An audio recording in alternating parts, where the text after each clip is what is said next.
Hey guys, Jess from Knockout Print Shop, and today I have for you my November 2019 reverse plan with me, planner flip through, you know the drill. So I'm filming this on the 22nd because we're going to be closed for the Thanksgiving holiday, and I wanted to get as many videos filmed that I could that I wanted to put in our newsletter, which goes out the 2nd of December. So I'm kind of doing this with 1 week left, so you'll see a pre-planning of 1 week. Anyways, let's get into it. So here's monthly spread. I never really love my monthly spreads. They're mostly functional. They're not beautiful.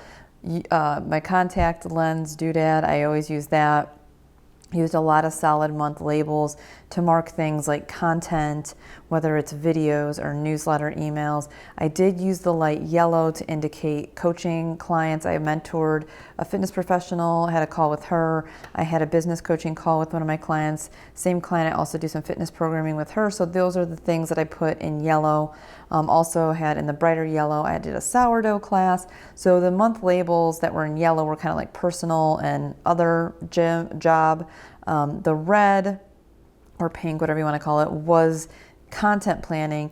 When I got the Makse planner, I had to kind of shift some of my content schedule around, and I had no pink ones left. So that is in blue, but I did try to color code a little bit better this month. And then I used our dividable washi to note our pre-Black Friday sale that we had last month, as well as when the shop was closed.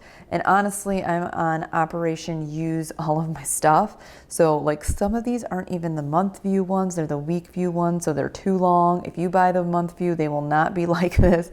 So I'm just trying to use up everything I have and not be too particular, so I'm not wasteful and I can start stocking myself up for the new 2020 colors. I know I have access to all these stickers, but I hate being wasteful. I still try to get through a full sheet. Only other thing I add is this little rotate mattress sticker. And then for my sidebar, what I did this month was I noted 2 bills that were due, again, because our sales tax isn't an automated thing, obviously, and it's due every month here in Tennessee.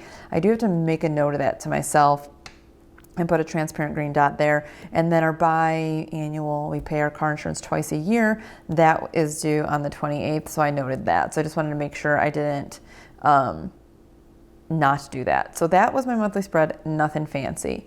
Okay, let's flip into week 1 of November. So this actually don't mind. It looks a little bit chaotic, but I had a busy week. So I picked 2 colors, the kind of muted dusty blue and the light yellow, and did lots of listing. Like listing still has pretty much been my go-to the past few months, using the heck out of mini hexagons. And then here I accented or kind of started off each day with a geometric patterned half box for like the big task, and then put a little icon to represent that task. I actually really like how this looks, and I alternated the color every day. So I do like that. And then you can see in quarter boxes here with a little teardrop, I noted a few other time-based things like my coaching call or milk pickup. I put must do on a task here. Put the little car icon here because we had to do an oil change. Had some bills and things due here, so used those. Over here I did use the big solid hexagons and kind of noted with an icon different tasks here. I don't love how this looked. I was trying to take up space and thought I was being clever, but then after I did it, I didn't like how it looked. And then over here, I used a big full box. We did a deep clean of our whole house. I probably could have put a cute little house icon there, but on the weekends, I don't really use my planner. So this is usually an afterthought. I'll go back in and be like, oh, what did we do that weekend? And stick a sticker down, and I don't really give it much effort. I did note when we had free shipping, which actually we ended up doing this all month. So this is kind of useless. And then per usual, bottom is personal stuff, from watering plants to doing laundry to my workouts, when books are due back to the library. I did use the daily task checklist over here to kind of get back in the habit of checking off my administrative tasks I do every morning.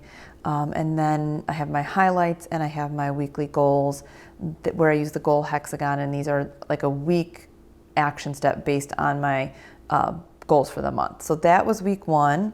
Week 2 is a little bit more like of a rainbow situation. So again, this is partly because I'm trying to use all my stickers, but I actually don't hate how this worked out. Clearly, I did not have a geometric half box left in this color because I had used it over here. So this is kind of the oddball of this pattern, but I do like how this looks with the classic headers. Again, those half boxes with an icon to note the big task for the day, and then just these running lists with mini hexagons. And down here I actually had some things going on. I meant to recall our Facebook Live here in the our print shop, our Knockout Tribe, and then client call. So did that with denoting the time with a teardrop. I really like the layered look. That's like my jam. Bill due here. Use the daily tasks again to kind of stay on track with my just regular daily routine tasks. I like to, even though these are so automated, I don't need to think about them, I still like to check them off. I didn't do too much down here. I did just write in the prompt for each day of our gratitude challenge, did a few financial things and fitness things, but I didn't really use this bottom very much this week. Highlights as usual here and goals as usual there. And again, you can see my weekend is pretty light, so when I use this big daily task sticker, it doesn't really matter because I don't use my planner on the weekend at all. I don't really touch it. Did use a weekend banner there. Okay, so this is actually the week I'm filming this, and this is monochrome, obviously. Again, trying to use everything up. So went with just one single header again. So all month I've done that. I just have had a to-do header. I haven't split it in two like I sometimes do. So just use a bubble header and a weekend bubble header. Use striped mini hexagons to start these running lists, marking them off or moving things over. And then I tried to start off with some striped things, but again, ran out of some things. So we have striped boxes and solids, which is fine. So I put a meeting up here, a time thing here. Same thing with solid with the teardrop to put the time in for different calls and things I had. That notes the new releases. Ran out of striped red mini hexes, so use the double arrows. Use these bigger ones to denote bigger tasks. And then bottom here is kind of a hodgepodge. We have fitnessy stuff somewhat here. Forgot to write Monday's gratitude because I already made this before I did that, but these are the gratitude prompts. And then a few icons to denote different personal tasks and things like that. And then we have the same thing. Highlights are going to go here, and goals for the week go there. So that is week 3, which again, I'm filming this now on the 22nd. So week 4 is going to be this. So I've already started to kind of lay out and pre-plan this week, at least getting some stickers down and some major things down. The other thing I do is I always have a running to-do list half sheet in the week that I'm on, and I'll just like run everything I'm doing and then, or need to do. It's like my brain dump. And then that day I'll start writing things that I'm doing that day and check it off in both places. It seems redundant, but I feel like I need a brain dump because I don't know what day certain things are going to happen. And then I can go into that day and get that feeling of satisfaction that I personally get from having a checklist for that day and checking things off. So that's been working for me the past few weeks, and I like that. Then the other thing I do is I usually have 2 of these here, and the one is for the current week and / a brain dump for ongoing, and then I also kind of use the one behind it, so I'd have 2 sheets like this and start writing stuff down that was supposed to be done the next week. So this is the one that will be here for the next week.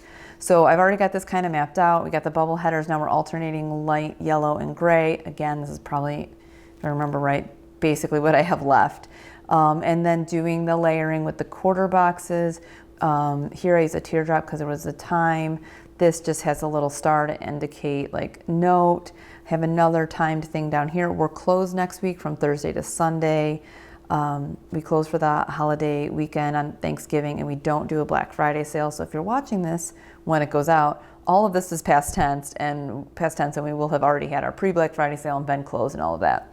Have my workout here. I'm going to try a new coaches program for December, so I need to make sure I remember to purchase that on Sunday. And then I was planning of having a filming day of content on Wednesday, but I may move that to Monday because I don't really want to have to edit videos and stuff and film on the same day. And some of that stuff needs to be done for the December newsletter. So kind of talking fast, and this actually, if I can get this next little outro done in 30 seconds, I'll be under 10 minutes. That's probably not going to happen. So that's basically it, guys. That was my November. November had felt really busy as far as like little tasks that needed to get done. I had a lot of calls and social things going on as far as like connecting with fellow coaches and different people. So that was really exciting. And so there was a lot going on. I felt a little bit busier than usual as far as tasks and things and appointments and stuff and meetings went. So that was not normal for me to have all of these kind of things going on that were time related. But I think my spreads came out good. I think they're pretty reflective of what my life felt like the past few weeks. But that's pretty much it. So list life next month will be the last month of the year in the 2019 Inkwell Press. So excited to dive into that, wrap the year up, and get into 2020. So let me know how your November went, guys. Let me know if you have any questions about my spreads or products or anything like that, and I'll see you in the next video.